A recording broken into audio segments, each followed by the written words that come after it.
Bonjour, formation plongée à Marseille toute l'année. Ce sera un plaisir de vous accueillir, même en décembre et en janvier pour votre formation plongée. Tout de suite, je vais avoir comme réaction, ouh, ça doit être froid. Bien sûr, hein, la Méditerranée, la température minimale, c'est 13 degrés. Est-ce que c'est froid, franchement? Est-ce que c'est froid quand on est bien équipé? Surtout si on a un bon néoprène, une bonne semi-étanche, voire une étanche. Et surtout quand je pense qu'il y a beaucoup de gens qui me disent « Oh, j'adorerais faire une expédition polaire ». Donc pour ça, la Méditerranée, hein, c'est pas forcément la mer froide à laquelle on pense, même en décembre et en janvier. Et je suis très heureux d'y être à cette période. Bon, c'est vrai qu'on peut avoir des aléas météo, mais globalement, on est toujours en capacité de sortir en mer. Et ce qui est très agréable, c'est d'être quasiment seul en mer. Hein, c'est fini la foule de l'été et il y a encore des très très belles choses à voir avec une visibilité qui là va dépendre des journées, qui peut être très bonne, hein, avec des visibilités supérieures à 20 mètres ou des fois beaucoup plus réduites. Mais c'est le charme aussi de la nature.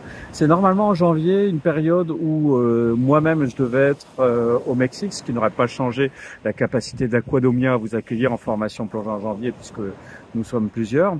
Mais tout simplement, cette année, j'ai réduit ces jours, tout simplement parce que je n'ai trouvé personne, malgré les pré-engagements qui avaient eu lieu et qui n'ont pas été finalisés, pour la formation Caverne à Cénotes en janvier. Donc j'y serai en février pour l'université d'hiver. C'est aussi un très très bon lieu.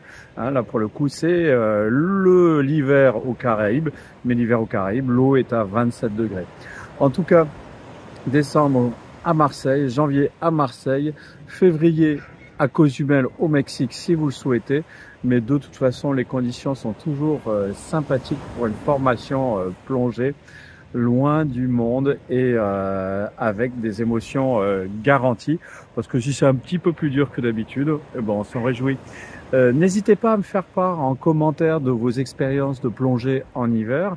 Où est-ce que vous les faites? Est-ce que vous les faites aussi en milieu un peu plus frais? Je sais que j'ai beaucoup d'auditeurs qui sont notamment à l'est ou au nord à plonger, soit dans les gravières ou dans les carrières. C'est la même chose, mais ça a un nom différent en fonction des régions, ou en lac, ou peut-être vous partez dans des voyages tropicaux.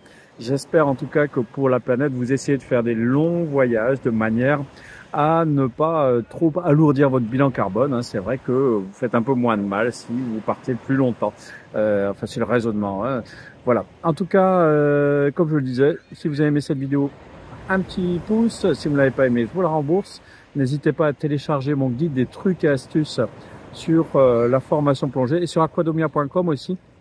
Vous trouvez des guides gratuits sur la faune, enfin sur les poissons de Méditerranée, sur les poissons de Martinique, sur les poissons de Cozumel justement au Mexique. Voilà, à très bientôt et bonne plongée.